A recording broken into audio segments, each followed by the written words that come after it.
Welcome to the We Are VIP podcast.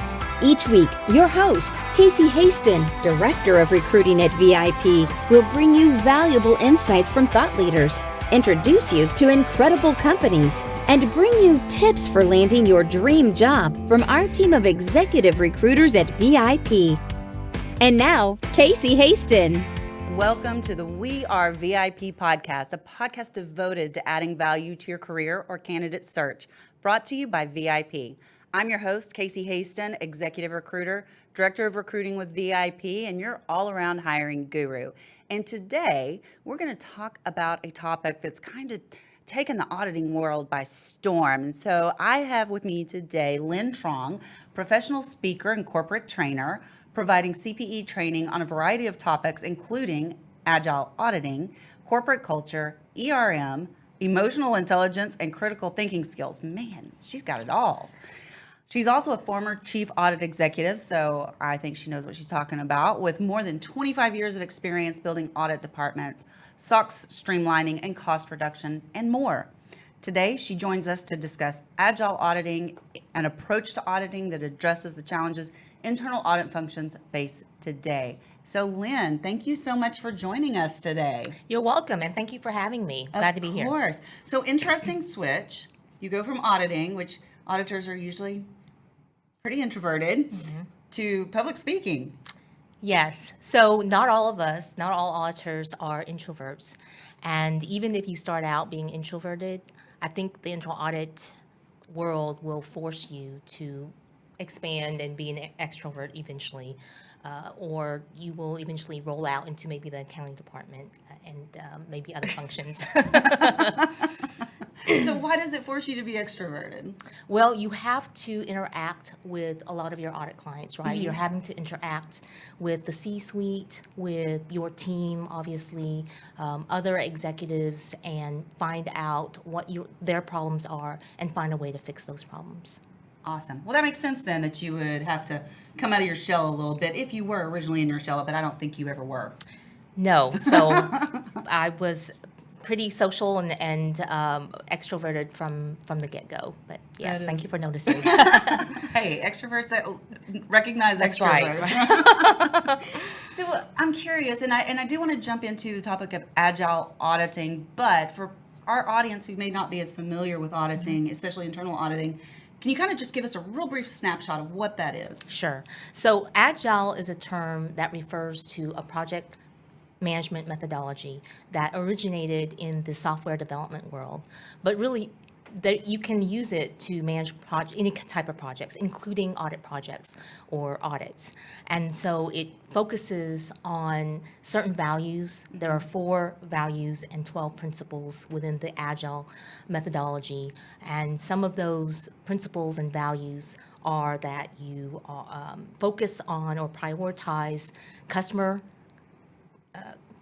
satisfaction, as well as collaboration, and doing things in increments, smaller increments. Okay. So if you think about the traditional way of auditing, uses a waterfall method, which is planning a very large scoped audit, which could take 2 months, 8 weeks or so to conduct. And you plan at the beginning and you follow that plan to the very end without much allowance for adapting or changing or revising. So with Agile auditing, you are doing smaller increments, finishing that off, delivering the product or recommendations to the audit client, and then moving on to the next smaller increment of value.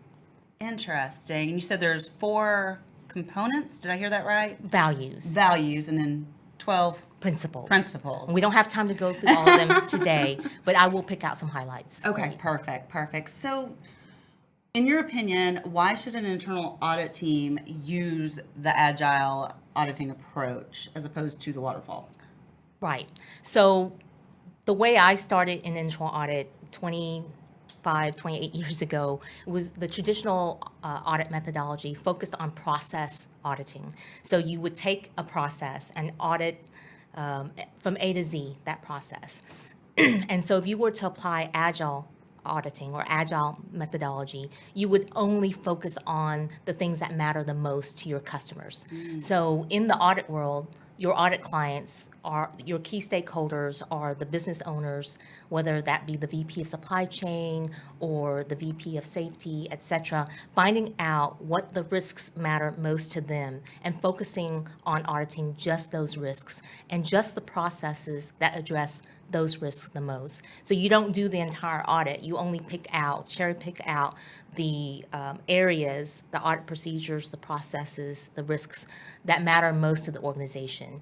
So in the end, internal audit will be much more aligned with what matters most to the business. Gotcha. And so just kind of a follow-up question. I mean, let's say I'm the business owner and I want to hide something from you, so I don't pick that process to audit. Right. I say, oh, that's not a risk. Right.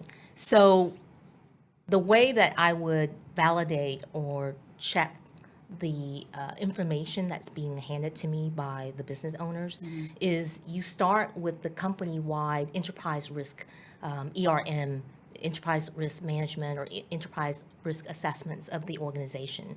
So this is a process that involves the CEO and all his direct reports, VPs, SVPs, executive leadership team, to find out what the biggest risks to the company are. And that process is divorced from planning the audit. And so once they identify the highest risk to the company, you would take that information as the head of the audit department and plan your audit around that. So then there's really not a chance for them. You're not approaching them and saying, what should I audit? You are taking information that was developed from all the executives powwowing, getting into a room, deciding what the biggest risks are, and taking those risks and aligning your audit plan to that. Gotcha. That makes a whole lot more sense. So they can't say that XYZ is high risk to their CEO and then turn around to you and say, oh, no, that's not high risk. So yeah, you have to follow that Bible, if you will. Okay. So there are checks and balances in Yes. place still, even though it's a different form. Absolutely. To make sure that we're not hiding stuff from our stakeholders, like in the case of Elizabeth Holmes, where she got away with that for years. Exactly. No, she was not very transparent, and therefore she was able to hide the truth. There was lack of transparency, and there were no checks and balances in that organization. Absolutely. So, in your opinion, does utilizing the Agile auditing, I keep on wanting to call it Agile, the Agile auditing change the way a company would assess its risks? And I think you kind of addressed that, but let's go a little bit deeper on that. Right. So it wouldn't change the way a company identifies, prioritizes, and manages their risks. That's happening irregardless of whether the audit department is implementing Agile or not. What it does, though, is take it to the next layer. So peeling back the onion, not only would the audit department plan their annual audit plan in accordance with the ERM, or the highest risk to the organization, but also once they decide which audits to conduct, they would scope those individual audits to only include the areas or the processes that would address those risks with the highest impact. And then even once they select those processes, they would go to the next layer and only include in their audit program testing controls that would impact the risk the most. And so you continually risk assess, even down to the audit program level. So if you are auditing the supply chain process, because that happens to be one of your highest risk areas, you wouldn't audit every control within the supply chain process. You would pick out the controls that are most key. Can you give us an example? What Sure. somebody would audit? So if, let's say, if one of your highest risks is fraud, and you've determined that a lot of fraud is inherent in the supply chain process, then you wouldn't necessarily audit any controls that didn't impact fraud in supply chain. You would pull out those controls within the supply chain area that directly impact fraudulent activity or the risk of fraud. So depending upon what audits you decide to do based upon the ERM, you would only cherry pick those controls that impact those risks. Not every control under the supply chain umbrella.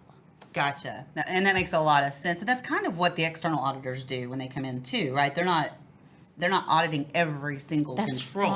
That's right. So you They're bring up testing. You bring up an excellent point and an excellent analogy in that whenever we do SOX audits or financial controls audit, external auditors and internal audit, we don't audit every financial control under the sun. We are identifying which are the key controls.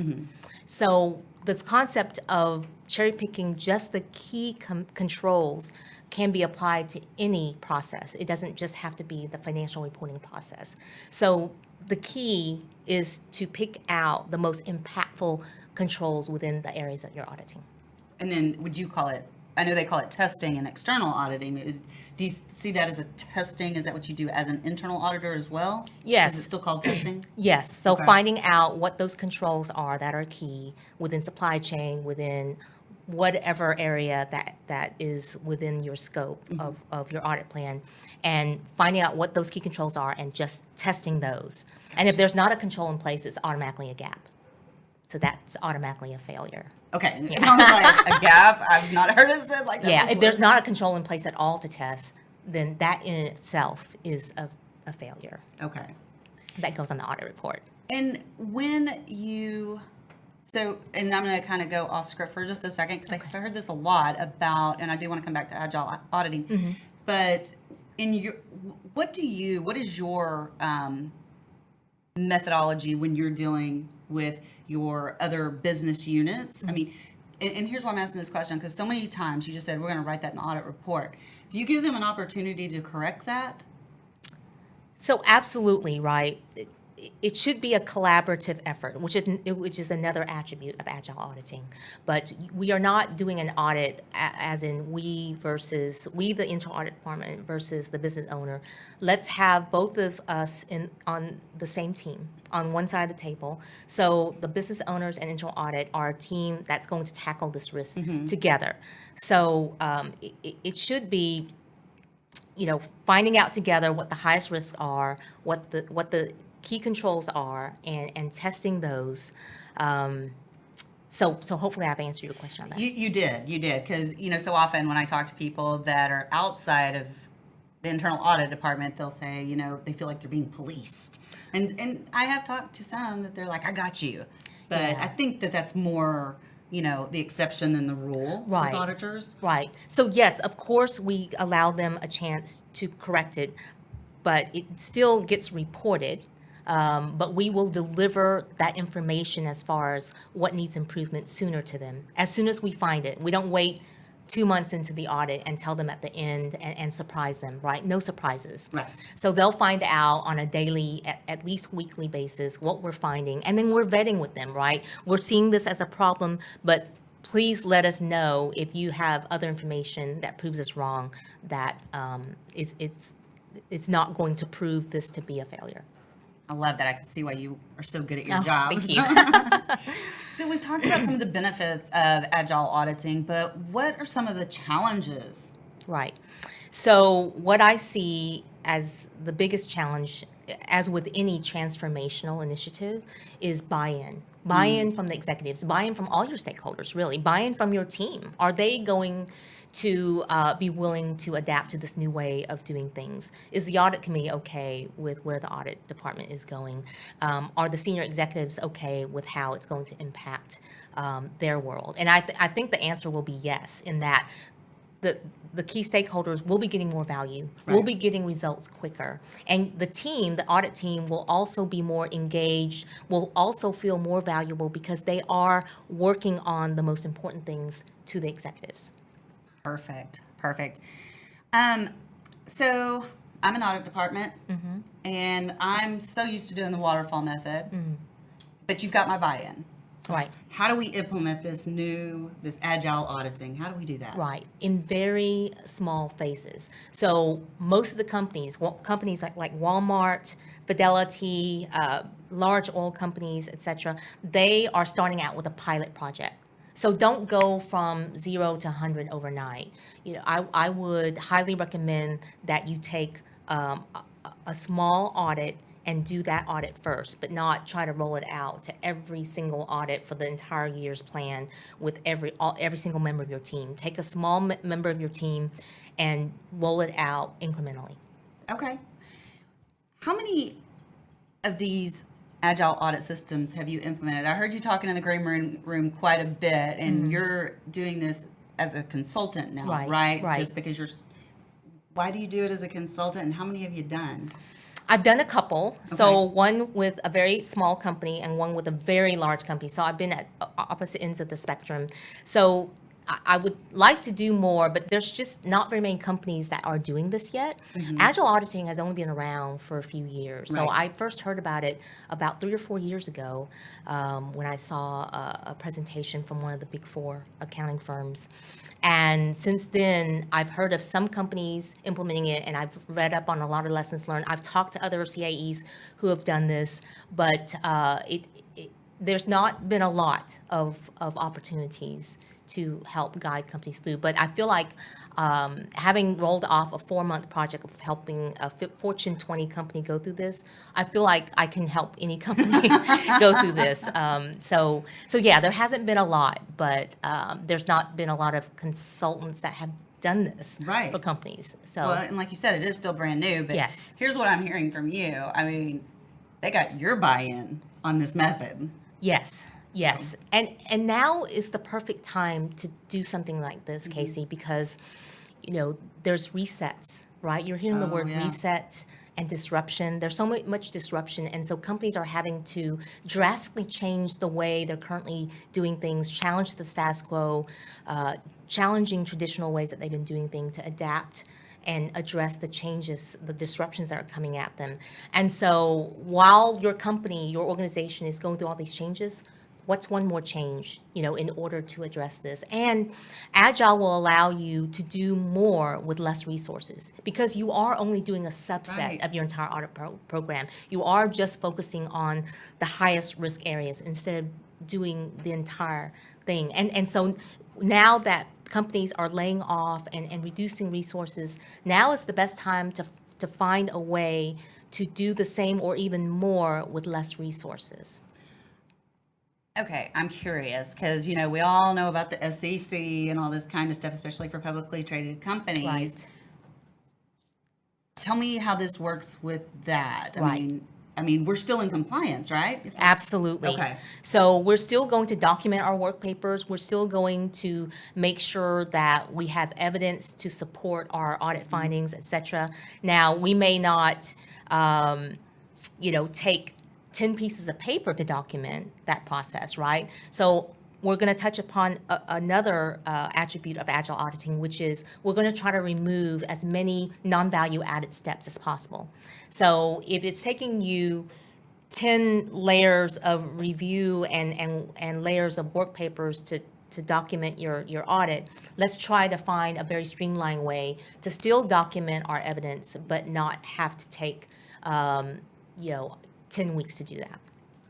Man, we need to do that in everything we do. Yes. Right? Yes. Finding the most important Agile something. Yes. No, really, you've touched upon, there's a school of thought out there that you can apply Agile to just about anything. Agile cleaning, Agile recruiting. There you go. Actually, we have had to kind of switch our recruiting around because of what's going on right now. And, it is really kind of sped up the process in a way, but slowed it down in a way as well. As, because we're having to virtually meet our candidates now. We can't meet everybody face to face. Our companies are having to virtually meet their candidates. So speed to market, which is not as important as it used to be, just because there's not as much out there right now. But, now that you say that, I'm just like, wow, okay, we're already doing that and it's working. Why are we going back? Yeah. But here's where I think that it slowed it down. So from the recruiter side, from our point of contact to the client, it's going faster now. Yeah. From the client side, the interview process is lasting longer because they're doing video interviews and they are doing, I have one, I kid you not, company, 12 video interviews for one candidate. Oh my gosh. And then they passed. Wow. I was like, are you serious? Hallelujah, right? You can get a candidate through 12 interviews. Yes, same company. So, but that's where we're seeing it slow down, in that the companies are being very, very careful since they're having to virtually onboard these candidates. I see. Yeah. So, And they can afford to be because they have, it used to be a candidate market and now it's an employer market. it is. And I don't think it's going to stay that way forever. I think that we are already starting to see trends where the market's starting to speed back up. And I think as we get our people back to work, I think that eventually it will switch back to a candidate market. That's my opinion. So, Well, I'll be very happy for you and our entire economy. Yeah. Everybody. Once we start getting there. So who benefits the most from this type of auditing? Is it the internal audience stakeholder? Who? So to be clear, everybody benefits, right? The stakeholders, your business owners are getting more value, as we previously talked about. But I think that the internal audit team has the most to benefit because they are not only providing more value to their stakeholders, but they're also being more engaged. So their team, the way the Agile is set up, everybody gets to participate at every step rather than going through sequential steps where just the lead auditor is filtering information to the executives or to the audit leadership. Everybody is talking to leaders. So you'll have a more engaged team, and they'll feel a lot better about what they're doing because what they're doing is always going to have value to their stakeholders. You know, that's really interesting that you said that. And what came to my mind, and tell me if I'm right here, is, you know, you have, like, especially in the bigger companies, in the accounting department, which is my world that I come from, is accounting. You have some of those accountants that are doing the full cycle accounting, so they get to see all the pieces.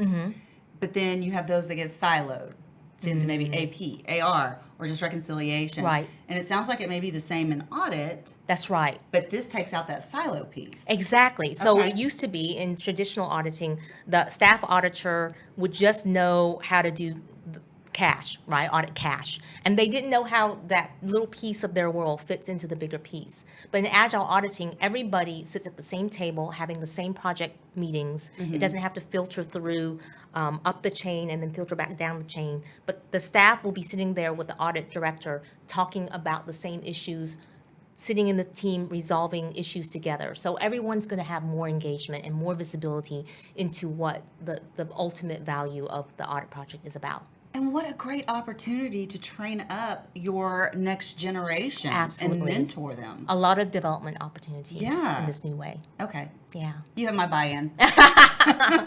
Great. We kind of touched on this earlier, but what sizes and types of companies with internal audit departments have adopted this approach? Right. So you're right. It's really all sizes. But I will say that the smaller audit departments will have a much easier time to move to Agile auditing because they're small. They're already very nimble. They can pivot very quickly, being a small audit department. Now, with the last consulting engagement I was on implementing Agile, it was for a department that had 100 auditors, for a Fortune 20 That's a lot. ish company. Yeah. And so they were so used to being very fat and happy with many, many layers, a lot of red tape, that to move to Agile auditing was a 180 turn for them. And so they had a lot more difficulties getting there, but it's not impossible, right? You just have to do it with baby steps. I love that. And it sounds like you've already answered my next question too, but I just want to be very clear. Is it possible to do a hybrid between Waterfall and Agile? Absolutely. So with this large company that I was helping, we had to do the first pilot with the hybrid. We couldn't go full Agile because it was just too different from what they were used to. So a hybrid approach is a perfect way to kind of ease a company into full Agile. That is awesome. Awesome, Lynn. So before I get to our VIP questions, I want to give you an opportunity to tell our audience, how do they find you? Where do they go to, if they want to connect with you? Sure. So I'm on LinkedIn. Of course. So you can find me on LinkedIn, Linh Truong. There may be a lot of Truongs out there. But yes, maybe on the VIP site, there'll be a link to my LinkedIn profile. But But yeah, so I'll be happy to answer any questions that you may have through LinkedIn if we didn't get to everyone's questions or comments. I'm sure it's going to generate a lot. And as always, we will put that information in the show notes so that you can easily connect with her, and make sure when you do that you put in the subject line that you saw her on We Are VIP, so she'll make sure and give you extra special preference before. So, all right, are you ready for our VIP questions? I think I am. Okay. These are fun because everybody answers them differently and they interpret them differently. Mm-hmm. And so it's really a lot of fun to hear how your mind works in interpreting and then answering it. So it's just for fun. Okay. So if you were chosen to be one of the first colonists on Mars, what 3 things or people would you take with you? So the first person I would take would be Elon Musk, because he has devoted so much of his adult life, his resources, his money into investing in a group of people who have been working on colonizing Mars for so long. So he would be my number 1 pick to take with me. He's a favorite. Yeah. The second person would be Jeff Bezos. Oh. Because he also has a competing initiative called Blue Origin that's also trying to race to Mars. And so I didn't know that. Yeah, so he would be my second person that I would take. Just all smart people, right? Yeah, so those 2 people probably have done a lot of research and investment in this initiative, so definitely can't go wrong with those 2. And then the last thing I would pick would not be a person, but a book by Stephen Hawking's Brief Answers to the Big Questions, because in that book, I think has a lot of lessons learned for humanity on how not to screw up, right? If we get a do-over opportunity on Mars, then let's not repeat some of the mistakes that we've made on Earth. And so this book speaks to some of that, and so that would be the 3 things. I'm gonna have to go read that book. I haven't read it, so I love to read. So, what is one thing you do every morning, mostly, to set your day up for success? So one of the very first things I do when I wake up is I grab my phone, but the thing that I do on my phone first and foremost is read the news. And so from that, I'll find out what the hot topics are, so I'll be prepared to maybe have a conversation when people chat me up at work. And then I also look at the weather to know how to dress. You need to put the hair up in a ponytail or not. Exactly. And so, yeah, by reading the news and checking the weather, I feel like I'm already that much more set up for success than if I had not done that first. Okay, very interesting. Our last question. Some people think this one's the hardest one, but we'll see. I bet you'll breeze right through it. If your life's work was being summarized in a news article, what would the headline be? The headline for me would be continuously improve. So when I say that, it's on so many levels.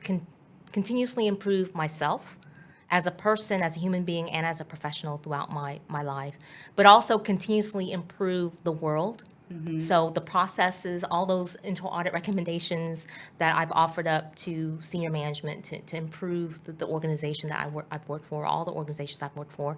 And then hopefully in some small way, I have improved the world in a little bit, however small of an impact I've made. So continuously improve on all those levels. I love that. Are you familiar with the My Intent bracelets?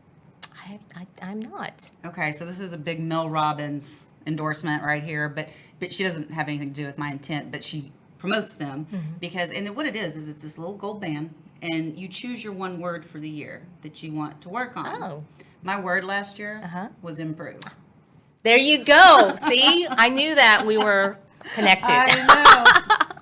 Well, Lynn, I just have one last thing to say to you besides thank you so much for coming on the podcast. This has been great. I know our audience is going to love it.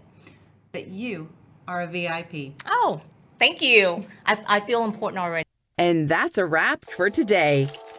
Join us next week here on the We Are VIP podcast. We'd love to know how we can help you be a VIP. To find out more, log on to wearevip.com.